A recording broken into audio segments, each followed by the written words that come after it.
Welcome to the Nebraska Department of Education Nutrition Services Training on Meal Modifications in the School Meals Programs. The first part of this presentation will consist of meal modification training, and the last part of the training will provide resources that you may find helpful when making special diet accommodations. If you have any questions, please feel free to send me an email or give me a call. All of my contact information will be shown at the end of this presentation. My name is Jessica Fermansky, and I am a registered dietitian and a program specialist with Nutrition Services. On this slide, you will find my email if you should ever need to contact me with questions about meal modification requests. During this training, I will define several common terms and phrases. We will then explore federal laws and policies with recent updates. I will discuss in detail two different documents to be used for requesting meal modifications. These include the request for meal accommodation and the medical statement forms. These have been developed by the Nebraska Department of Education Nutrition Services. I will also spend some time describing common requests and the appropriate actions for each. Before getting into the details of policy and law, it is important to understand why accommodating meals is significant. As food service professionals, you want to feed students nutritious and well-balanced meals so they may succeed in school, ensure the safety and health of each and every student, and ultimately provide an equal opportunity for students to participate in the school meals programs. Although we will focus on the National School Lunch Program and the School Breakfast Program, the information in this presentation also applies to the Fresh Fruit and Vegetable Program, FFVP, the Special Milk Program, SMP, the After School Snack component of the NSLP, as well as the Seamless Summer Option, SSO. The main reason why we need to know how to accommodate for meal modifications is to comply with the USDA regulations and their non-discrimination policies, and also because we want all children that need these meal modifications to be able to receive them and benefit from the lunch and breakfast programs. We have established that making meal modifications is very important for the success and health of a student, but what parameters do we have to make those accommodations? This is where the law, policy, and federal guidance comes in. The three most recent pieces of guidance have been published in 2016 and 2017. These publications play a large role in how SFAs can accommodate for meal modification requests. With each publication that's come out, more clarification has been made and updates have been included. The first piece of guidance is called SP 59-2016, also known as the Policy Memorandum on Modifications to Accommodate Disabilities in the School Meal Programs. This memo incorporated the Americans with Disabilities Act, also known as ADA's, definition of disabilities, indicating that SFAs should make reasonable meal accommodations at no extra charge for the students with restrictive or modified diets. The second piece of guidance is called SP 26-2017, also known as Accommodating Disabilities in the School Meal Programs, Guidance and Questions and Answers, Q&As. This is a Q&A covering common questions that were raised following the release of SP 59-2016. It answers questions on how to ensure all students have access to the school meal programs. Accommodating children with disabilities in the school meals programs, Guidance for School Food Service Professionals, is the third and last piece of guidance I will mention. It was released July 25th, 2017, and is meant to supplement SP 59-2016 and SP 26-2017. At the very end of this guidance manual, there is a thorough list of additional outside resources that may be helpful to you. Each of these 3 documents are great resources if you have specific questions for certain meal modifications. I recommend everyone read through the new 2017 guidance as it answers many questions and emphasizes recent updates. I am briefly going to outline the main points here. The first main point is an emphasis being put on SFAs notifying families of the process for requesting meal modifications, and also identifying the responsible individual at the school for receiving this information. Schools may post notices in school publications, in radio announcements, and other relevant forms of media. The second main point focuses on the definition of disability. Policy memos prior to the 2017 guidance focused on accommodating for students that had a life-threatening disability. But the definition of disability has been expanded and no longer needs to be life-threatening in order for SFAs to make modifications. It is expected that most requests be accommodated as long as the need is based on a mental or physical impairment. When it comes to meal modification requests, there is some language to familiarize yourself with. Over the next few slides, I will be discussing these 5 terms and phrases found on this slide. The first term is disability. Disability is defined as a physical or mental impairment that substantially limits one or more major life activities.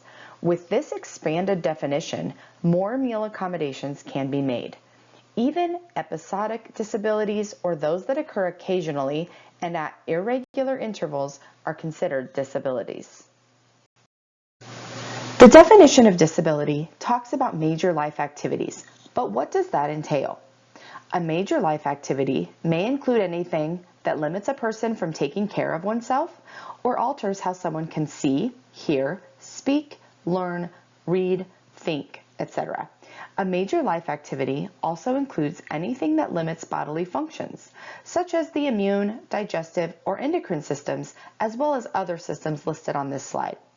Although this slide includes many major ways that life activities may be impacted, the list is not all-inclusive. There may be other major life activities that are not on this list, and because of this, you are encouraged to assess each situation as a unique request. Another common phrase to familiarize yourself with is food intolerance. Food intolerance is an abnormal response to a component of a food that does not involve an immune system reaction. In other words, a food intolerance is not life-threatening, but commonly causes discomfort, especially with the digestive system. If symptomatic foods are eaten, this person may experience abdominal pain, bloating, gas, or diarrhea.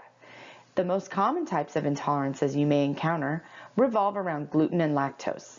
Gluten intolerances have to do with the consumption of wheat, barley, or rye. Lactose intolerances have to do with the consumption of dairy products. Next up is food allergy. A food allergy is an immune system reaction to a component of a food, at times producing a life-threatening response. This means that the body's response to an allergen may be life-threatening, but not necessarily always. Whether the allergen is life-threatening or not, it is of the utmost importance to keep students safe and healthy. About 90% of all food allergies fall within what's called the Big Nine. The Big Nine includes allergens such as peanuts, tree nuts, or walnuts, almonds, pecans, cashews, etc., milk, eggs, wheat, soy, fish, such as tuna, carp, salmon, cod, and shellfish, such as shrimp, crab, and lobster. In 2021, sesame was also added to the list. All of these allergens can be found in many other forms or under different names. It is important to know all the forms and names of an allergen because even the smallest amounts can cause an allergic reaction. Although a majority of food allergies fall within these 9 categories, food allergies are not limited to this list. You may potentially come across food allergies to kiwi, beef, corn, certain spices, among many, many other types of food. If someone is exposed to an allergen, they may experience adverse health effects. The person may develop hives, itching, or skin rashes, experience swelling of the lips, face, tongue, or throat. They may start wheezing, develop nasal congestion, or experience trouble breathing, develop abdominal pain, diarrhea, nausea, and/or vomiting. They may also become dizzy, lightheaded, or faint. A person with a food allergy will likely experience several of the above symptoms and potentially other symptoms that are not listed here. Be sure to communicate with the household and other school staff so everyone knows what to expect and the correct actions to take if a reaction should occur. Although it is important to know the signs and symptoms of an allergic reaction, the best defense is to prevent the allergic reaction from occurring in the first place. In order to prevent adverse reactions, there are many proactive things you can do. First, you should know each student and understand what their exact needs are. If you feel a meal modification request is unclear, be sure to reach out to the household and/or the school nurse to try to clear up any confusion. Having a strong understanding of a student's situation is essential for preparing foods that will not trigger a reaction. Schools are encouraged to use standardized recipes. If you are using standardized recipes, you ensure that the same ingredients and amounts are being used every time the recipe is made. This can prevent any unexpected ingredients from making it into the food. Another important piece of safety is to prevent cross-contamination through good food safety practices. This will help prevent food allergens from crossing from one food to the next. This will also help prevent the spread of any illnesses that potentially could be carried by food, which protect the entire student population. It is important to be willing to work with others. Call the household if clarification about the diet is needed. Discuss the student's meal plan with your coworkers in the kitchen. Reach out to the school nurse. Open communication between individuals is important in keeping a student safe and healthy.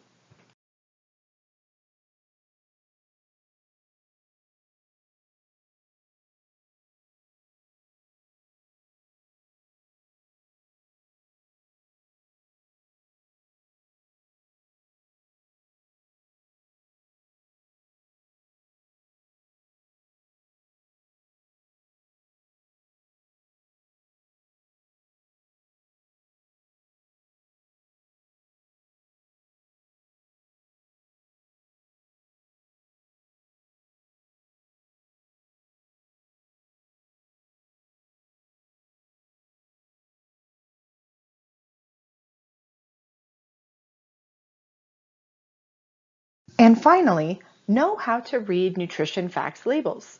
Be familiar with the setup of a label and what items and terms to look for. If you are unsure if a food item contains a specific allergen or not, it is your responsibility to contact your distributor or the manufacturer to make that determination. Being proactive with nutrition facts labels will help prevent you from ordering foods that contain an allergen. If you are looking for more information on reading food labels, you can click on or type the following link into your web browser. The U.S. Food and Drug Administration has detailed information and resources to help. The next common phrase is celiac disease. Celiac disease is the immune reaction from gluten that occurs in the small intestine, causing abdominal pain, bloating, or diarrhea. Although this reaction sounds similar to an allergy, it is something different. Celiac disease is an autoimmune disease that causes damage in the small intestine and prevents the person from absorbing nutrients effectively. It is essential that these individuals avoid gluten-containing grains such as wheat, barley, and rye, which is the same treatment for gluten intolerance. By avoiding these grains, we can make sure that the student is healthy, safe, and is absorbing important nutrients. Peanut allergies are a fairly common food modification request. Because this allergy is so common, some schools have decided to create peanut-safe tables in the lunchroom and have even gone as far as making the entire school peanut-safe. Be careful what verbiage you use in your SFA if you would like to go this route. You cannot have a truly peanut-free table or school. The SFA can ensure the products going through the kitchen are peanut-free, but we cannot ensure that all outside food coming into the SFA is absolutely peanut-free. Thus, the SFA can advertise as peanut-safe, but not peanut-free. Food bans, in addition, can create a false sense of security. The results of a 5-year study titled New Guidelines for Schools Recommended Against Food Bans, sponsored by McMaster Children's Hospital in Hamilton, Ontario, and published in 2021 in the Journal of Clinical Immunology, makes it clear food allergies present a serious, sometimes life-threatening health risk, but schools are overall safer with healthier practices when they rely on proper training and protocol rather than food bans. A ban on common allergens does not necessarily make a school cafeteria any safer. Creating, implementing, and following a comprehensive plan is far more effective approach. Here are 4 elements that are essential in keeping children with food allergies safe in your cafeteria. Implement proper emergency training. All adults, including the school nutrition team, as well as teachers and administrators, should know how to recognize symptoms of an allergic reaction and how to respond if one should occur. Label all allergens. Clearly label any allergens included in a food product on your school menu, serving line, and on the item's packaging. This will help students with allergies avoid foods that may pose a risk to them. Clean hands, tools, and surfaces. Food service staff should be rigorous in all food safety and sanitation protocols. Treat food allergens as if they were bacteria and properly clean any tools or surfaces that come into contact with them, including countertops, serving utensils, and containers. Encourage students to wash their hands with soap and water after eating. Stocking epinephrine.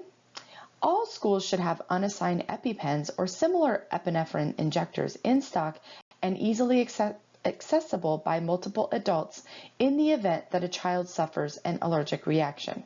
Please check with your local health department for more information on this. We want to make sure we define what a state licensed healthcare professional is. This is an individual who is authorized to write medical prescriptions under state law.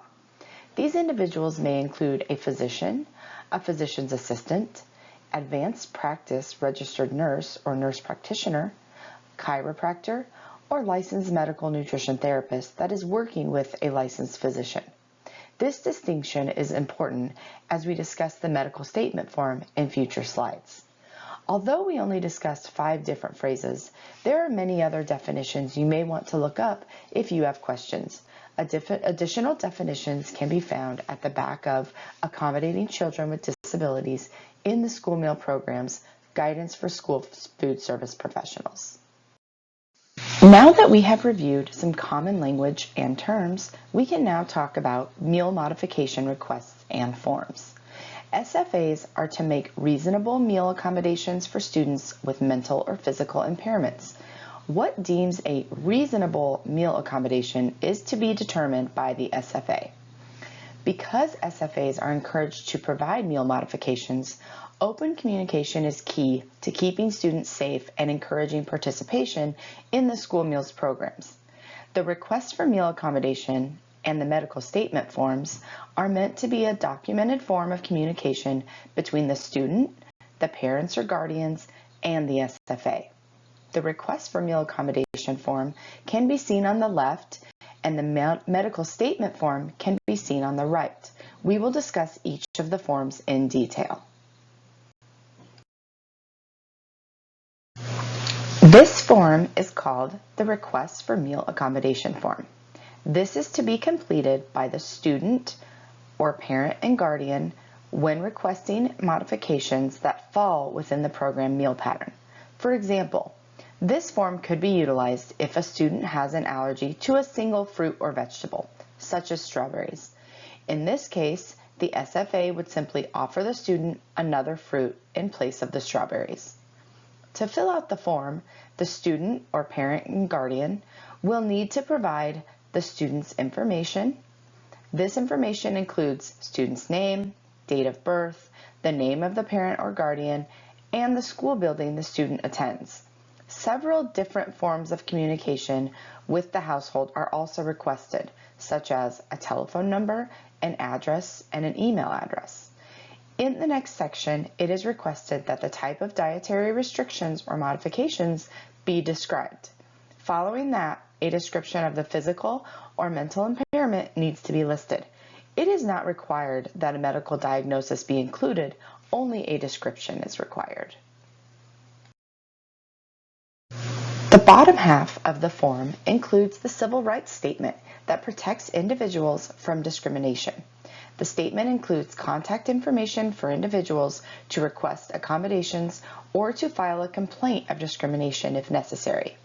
A few examples of discriminatory actions may include providing an individual an opportunity that is not equal to the opportunity provided to others, providing an individual services that are not as effective as the services provided to others, or denying an individual the opportunity to benefit from or participate in aid, benefits, or services granted to them.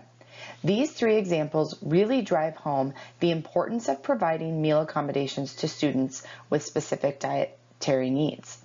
As food service professionals, you want to ensure that all students have the same opportunities to eat nutritious and well-balanced meals as other students do. In the bottom right corner is a box that the SFA is to complete. The school should indicate who the form can be returned to, their phone number, the date the form is received back to the SFA, and a spot to indicate if and when the school made a follow-up with the family. It is recommended that the SFA follow up with the family at least once per year to ensure the information is up to date. By federal regulation, this form is not required if accommodations can be met within program meal pattern. However, there must be some form of documentation regarding a meal modification request. Nutrition Services strongly encourages SFAs to utilize this form as a communication tool.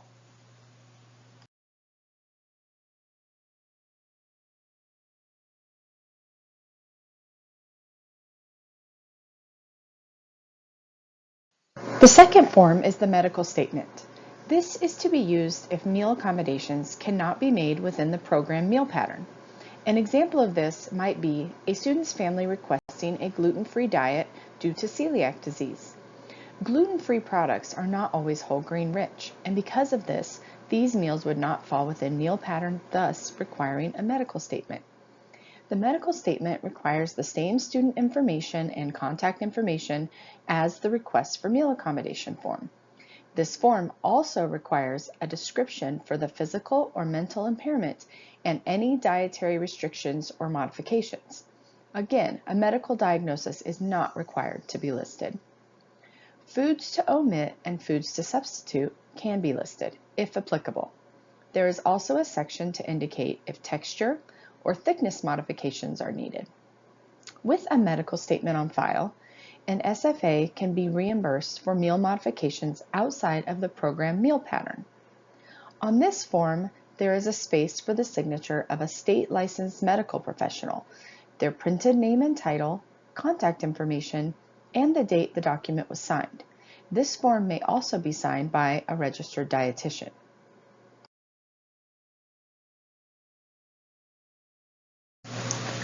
Similar to the request for a meal accommodation form, the civil rights statement is found on the bottom half of the document, and the school's information section can be found on the bottom right. Next, we will explore 504 and IEP plans. These are plans that are federal laws and offer comprehensive formal support for students with disabilities. It's important to note that some students may have a 504 plan or an IEP that includes dietary accommodations.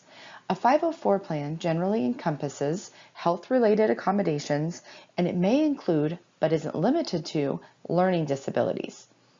An IEP may include the same accommodations as a 504 plan, but its primary function is to support students with learning disabilities through tailored instruction that involves providing learning strategies. As a food service director or food service staff, it is important to be aware of any students with these plans and to work with administration and families to best serve the student and their individual needs. If you have additional questions about these plans, please reach out to the state office for guidance. A key point to remember as you receive meal modification requests is that each student has their own individualized needs. With that said, each request needs to be assessed on a case-by-case basis. If you have questions about a request or need clarification, reach out to the student's parents or guardians. Open communication between the household and the SFA helps encourage participation in the school meal programs and also promotes safety of the student. The state staff is also available to help out and provide guidance as needed. Another key point, an SFA should not delay a meal modification if a medical statement is not yet on file. Modifications should be made as soon as possible in order to keep the student safe and healthy. The SFA should continually follow up the household until a medical statement is provided. Documentation is to be kept on file each time the household is contacted for follow-up on receiving said documentation. Both the requests for meal accommodation and medical statement forms can be found on NDE's website at the following links. A Spanish version of the medical statement is also available on the website. Once you receive the completed forms, how long do you keep them on file? Record retention is an important part of the school meals programs, and documenting meal modifications is no different. For those students that are currently part of your school district, keep the documentation on file for as long as the student attends your school. Be sure to make follow-up calls at least once a year to keep information up to date.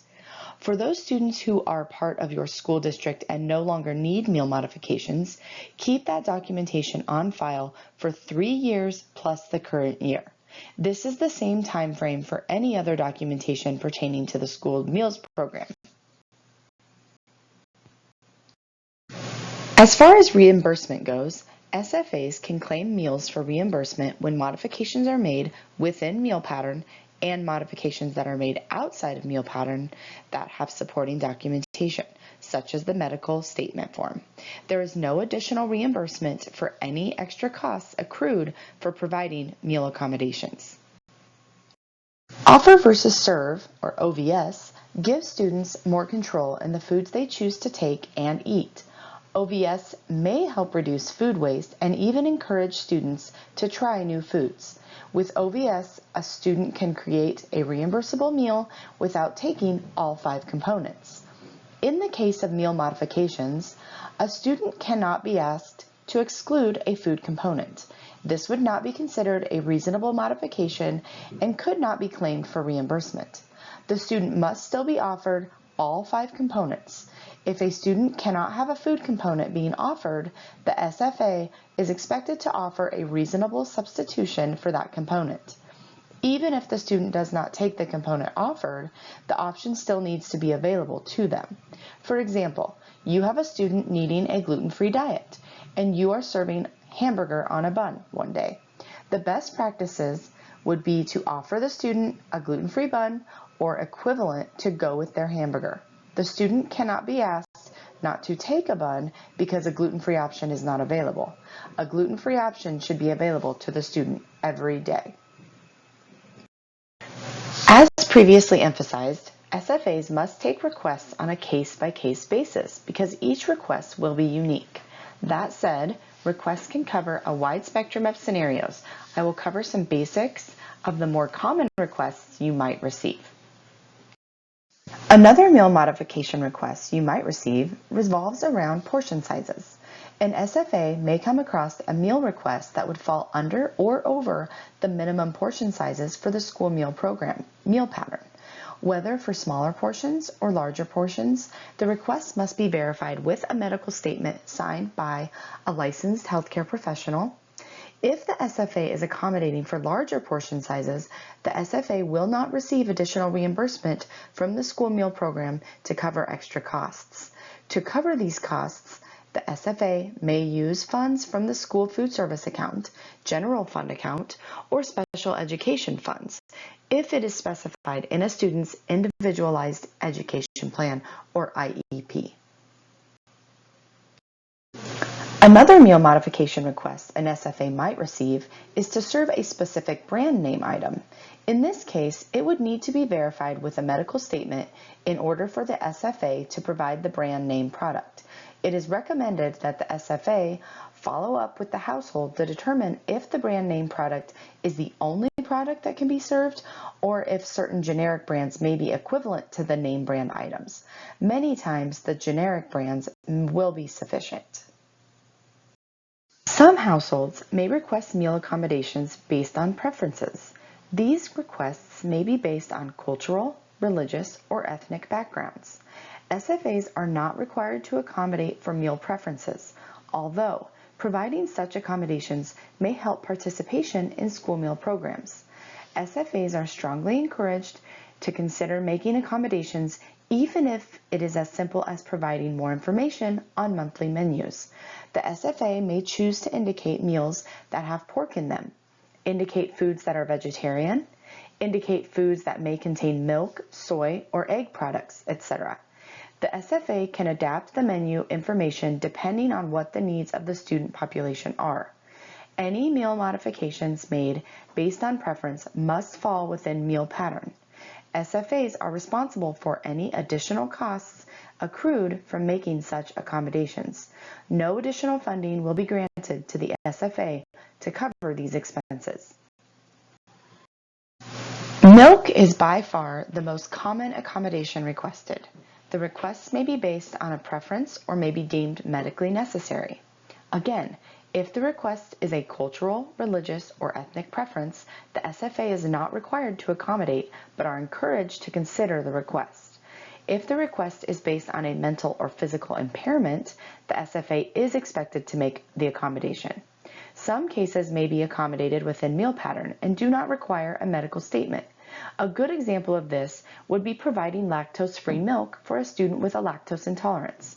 In other cases, a medical statement may be required. An example of this might be when a family is requesting almond milk be served to a student. In this case, almond milk would not be nutritionally equivalent to cow's milk and would fall outside the meal pattern. This particular request would require a medical statement signed by a licensed healthcare provider indicating that almond milk is the appropriate substitution for that particular student. With the medical statement on file, the SFA is required to provide the student almond milk. As briefly mentioned in the previous slide, milk alternates must be nutritionally equivalent to cow's milk. Listed on this chart are the nutrients and their minimum amounts required in order for a milk alternate to meet the nutrient requirements. The required nutrients to be present in milk alternates are calcium, protein, vitamin A, vitamin D, magnesium, phosphorus, potassium, riboflavin, which is vitamin B2, and vitamin B12. The only exception to this rule would be if a medical statement is on file indicating an alternate milk that does not meet the minimum nutrient requirements. Water and juice are never acceptable substitutions for milk. Let's take the information that we've learned so far and apply it to some realistic scenarios in the next few slides. Some of these examples have been taken and adapted from the USDA's guidance manual or policy memos. Scenario number 1. A parent calls and requests a gluten-free diet. Do you encourage the parent to complete a request for meal accommodation form or a medical statement form? This example was mentioned a little bit earlier in this presentation. In this case, you would encourage the family to complete a medical statement form. Many times, gluten-free items are not whole grain rich, and because of this, they would not fall within meal pattern. A medical statement will also allow the SFA to claim the student's meals for reimbursement. Scenario number 2. Is an SFA required to make meal modifications for food preferences rather than for a physical or mental impairment? No, SFAs are not required to provide meal modifications for preference requests, although it is strongly encouraged that the SFA consider making accommodations. Making preference modifications may help with participation in the school meal programs. Just remember that if you would choose to make the modifications based on preference, the modification must fall within the meal pattern. This answer can be found on page 15 of SP 26-2017. All right, one more scenario. A student no longer requires modified meals outside the program meal pattern. Must an SFA obtain an amended medical statement prior to ending the student's meal modification? No, an SFA would not need a new medical statement. The SFA is encouraged to follow up with the family and ensure that the student no longer needs the modification. Document this interaction on the medical statement form that you currently have and keep this information on file for 3 years plus the current year. This information will be beneficial to have on hand in case the student ever needs meal modifications again. Time to start wrapping up what we've learned today. The main points we discussed today include the following. First, providing meal accommodations are important for a student's health, safety, and participation in the school meal programs. Second, federal laws and guidance can help us determine how to accommodate for meal modification requests. Because of the new guidance, NDE Nutrition Services has created requests for meal accommodation forms and medical statement forms to help with communication between the household and the SFA. And third, there is potential for many different modifications to be requested. Most importantly, each request should be individualized to ensure the student is properly cared for. This presentation was created using the resources on the following screen. Again, I encourage you to read through the most current guidance manual. There's a lot of great meal modification information included. The guidance may even help answer some of your questions. Do you need any additional resources to help provide safe foods for all children in your school?